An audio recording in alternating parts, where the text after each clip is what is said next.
안녕하세요. 새로운 영상으로 인사를 드릴게요. 오늘 같이 봐주셨으면 하는 이야기의 주제는 자유에 관해서입니다. 우리는 지금 당연하게 누리고 있는 이 자유가 얼마나 소중한지 모르고 있어요. 누구보다 자유를 누리고 살다가 갑자기 자유가 억압된다는 공포, 그리고 그건 계엄령이 잘못되었다고 얘기하시는 대부분의 분들도 비슷한 생각이실 것 같아요. 저번 영상 댓글에도 그런 얘기들이 많았거든요. 야, 계엄 성공했어 봐. 너 이런 영상도 못 올린다? 이런 식의 이야기들이요. 맞아요. 우리는 자유를 억압당하는 걸 무서워해요. 근데 여러분, 지금 우리 자유를 억압하려고 발언권을 앗아가려고 더 이상 우리나라가 우리나라로서 있을 수 없게끔 하는 더 크고 무서운 악이 지금 대한민국 앞마당까지 치고 들어왔습니다. The Chinese Communist Party uses bribery, blackmail, economic threats, and outright subversion to quietly seize control of other nations. And South Korea has been an active target of the Chinese Communist Party in this lesser-known form of war. 지금 한국의 상황은 마치 중국이 홍콩을 집어 삼켰을 때의 상황과 소름 끼치도록 닮아 있는데요. 중국은 홍콩을 공산화시키기 위해서 언론, 경제, 교육, 정치까지 하나 둘씩 개입하기 시작해서 마침내 2020년 홍콩의 자유와 자치권은 사라졌죠.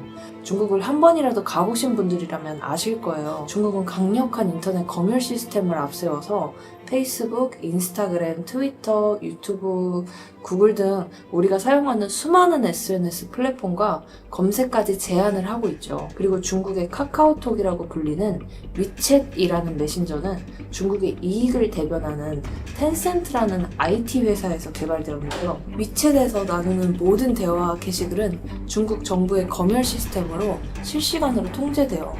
그런데 저는 이게 더 충격적이더라고요.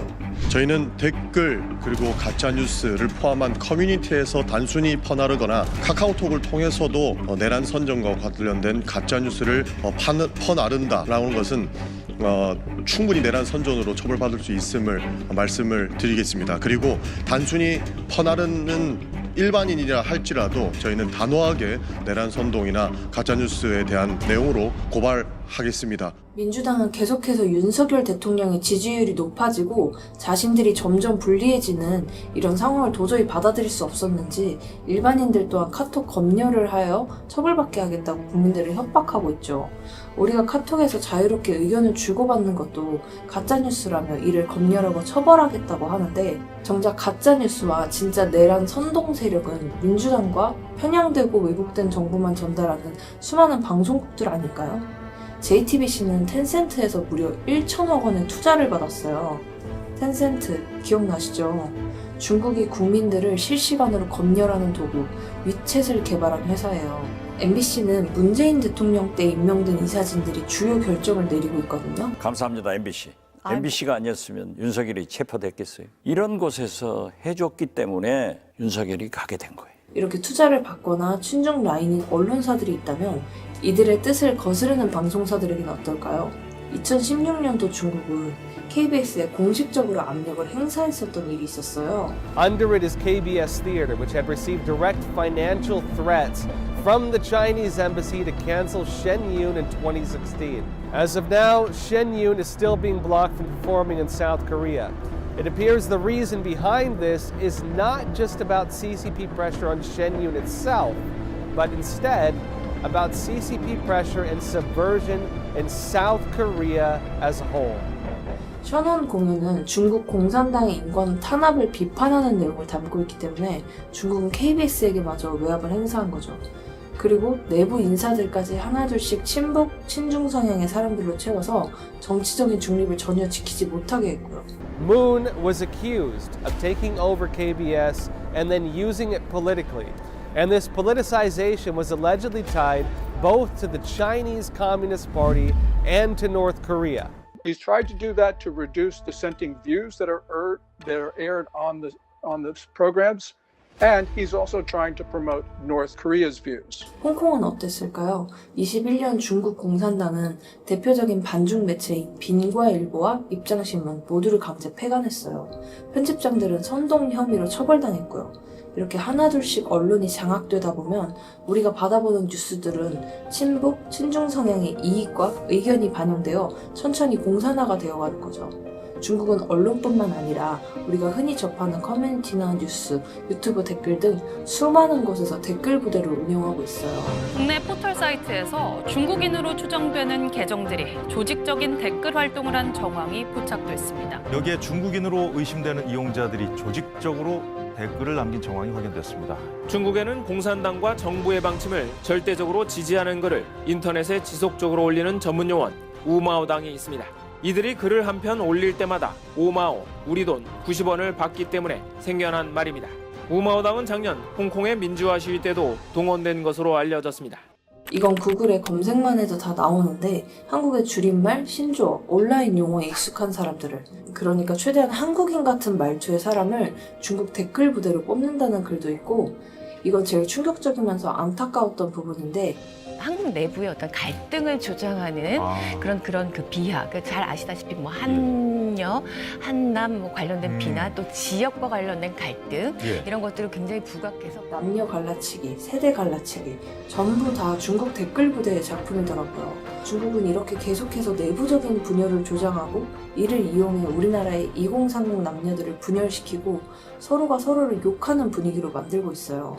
이런 댓글 부대는 실제로 존재하고 우리가 경계해야 할 대상인데 최근 민주당에서 댓글 부대를 만든다고 했죠. 민주당 지도부가 당에 우호적인 댓글을 달게 하자는 제안까지 내놓은 걸로 확인됐습니다. SNS에서의 당의 여론 대응 능력이 국민의힘보다 약하다며 소속 의원실마다 3명씩 팀을 꾸려서 당의 우호적인 댓글을 달게 하거나 당의 SNS 콘텐츠에 좋아요를 누르게 하자는 제안을 했다고 복수의 참석자들은 SBS에 전했습니다. 이게 중국도 아니고 정말 한 나라의 당에서 할 만한 행동인가요? 그리고 제가 전에 올렸던 영상에서도 정말 많은 댓글들이 달렸는데요. 여러분들도 아시겠지만 보통 사람들은 영상에 댓글 1개 정도 다시거든요. 많아봐야 2개 정도? 그런데 유독 한 명이 댓글을 수십 개씩 달고 같은 내용들을 복사 붙여넣기 하는 등 댓글 부대로 의심되는 사람들이 상당히 많고, 이들의 동일한 댓글 패턴을 보면 한 사람이 단 개인적인 댓글이 아니라 조직적인 세력이라는 확신이 들더라고요. 본인의 생각과 다른 상대의 생각도 비난이 아닌 비판할 수 있는 분위기가 옳다는 건 우리 모두 아주 어린 나이 때부터 배워서 알고 있죠. 언젠가부터 다른 목소리를 못 내게 하고 분명 비슷한 나이대에 비슷한 사고방식을 가지고 있던 친구들끼리도 성별이 다르다는 이유 혹은 고향이 다르다는 이유로 갈라져서 싸우고 다투고 헐뜯는 게 이제는 아무렇지도 않아졌어요. 그런데 이렇게 자꾸 한 나라 내에서 금이 가듯이 쩍쩍 갈라져간 게 과연 우리가 생각하는 살기 좋은 나라가 맞을까요? 우리는 더 이상 이런 댓글 부대의 선동에 휘둘리지 않아야 해요. 지난번 이태원 참사 때 민노총 간부에게 각계각층의 분노를 불러일으키라는 지령도 그렇고 실제로 이 나라에는 지금 간첩이 너무나도 많아요. 국정원 내부에도 간첩들이 드글드글하다고 하니 말 다 했죠. 국군정보사령부 소속 군무원이 우리 군정보요원 신상정보 등 군사기밀을 유출한 정황이 포착돼 수사가 진행되고 있죠. 군사 기밀 정보 유출 혐의로 구속 기소된 국군정보사령부 요원이 7년 동안이나 중국의 기밀을 빼돌린 것으로 밝혀졌습니다. 대북 공작 경험이 없었던 A씨는 발령 직후 휴민트 정보원 수십 명 명단을 출력한 것으로 MBN 취재 결과 확인됐습니다. 이후 공교롭게도 활동 중이던 휴민트 정보원 절반이 발각돼 북한에서 곡사포로 처형을 당한 것으로 전해졌습니다. 출력 이유를 추궁하자 A씨는 너무 신기하고 관심이 있어서 뽑았다는 답변을 한 것으로 전해졌습니다. 곡사포가 뭔지 모르겠어서 찾아봤더니 이렇게 생긴 대포더라고요. 이렇게 끔찍한 무기로 우리나라 첩보요원 수십 명이 처형을 당했는데 너무 신기하고 관심이 있어서라고요? 지금 북한과 중국은 우리나라를 여러 갈래로 찢어 발기는데 총력을 기하고 있어요. 이렇게 북한과 중국이 심혈을 기울여 그들이 보낸 댓글 부대를 이용해서 어지럽게 만들려는 지령을 내리는 이유는 뭘까요? 동북공정이라는 말 한 번쯤 들어보셨죠? 중국이 고구려, 발해와 같은 역사를 자기네 역사라고 우기는 프로젝트예요. 고구려랑 발해는 원래 중국의 소수민족이 세운 나라다. 이런 식으로 주장하는 건데 이게 왜 문제냐면 우리나라 역사까지 중국의 소수민족의 역사라고 치부하고 특히 중국 정부에서 직접 이걸 연구라는 이름으로 주도해서 진행하니 더 황당하죠. 그리고 더 나아가 한복, 김치, 심지어 아리랑 같은 전통 문화도 자기들 거라고 주장을 하는데 베이징 동계올림픽에서 한복을 입은 조선족 여성을 중국 국기와 함께 등장시킨 거 기억하세요? 전 세계가 보는 행사에서 한국은 자신들의 소수 민족 중 하나라는 식으로 치부한 거예요. 이게 말이 되나요? 나중에는 한국은 원래 중국의 일부였다라는 이미지를 세계에 심고 중국의 속국처럼 보이게 만들려는 전략인 거죠. 이건 중국몽의 조항 중에 하나인데 우리를 왜 본인들의 소수민족인 것처럼 세계에 포장하려는지 의도가 분명하죠.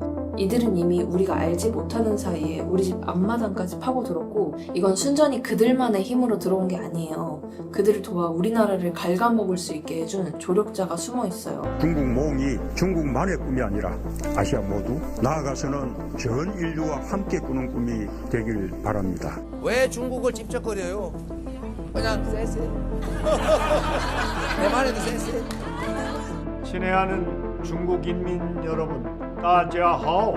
신년 과일로 대한민국 국무총리 정세균입니다. 따지하오. 워서 충칭난도지스 랑청차오. 여러분 대단히 반갑습니다. 충남도지사 양승재입니다. 신년 과일로 완시如意. 이 영상들을 보면 무슨 생각이 드세요? 그냥 순수하게 이 영상들을 보고 딱 떠오르는 첫 번째 생각이요.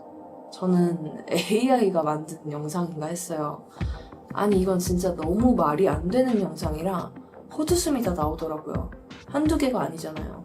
그리고 하필 이런 영상들은 유독 한 정당에서 많이 발견되더라고요. 그리고 제일 충격적이었던 건 2017년 중국 공산당 100주년 행사였는데요. 시진핑은 이날 중국의 위대한 부흥을 이뤘다면서 공산당의 업적을 강조했어요. 근데 이 자리에 있는 수많은 깃발들 중에서 어디선가 낯익은 깃발이 하나 보이죠.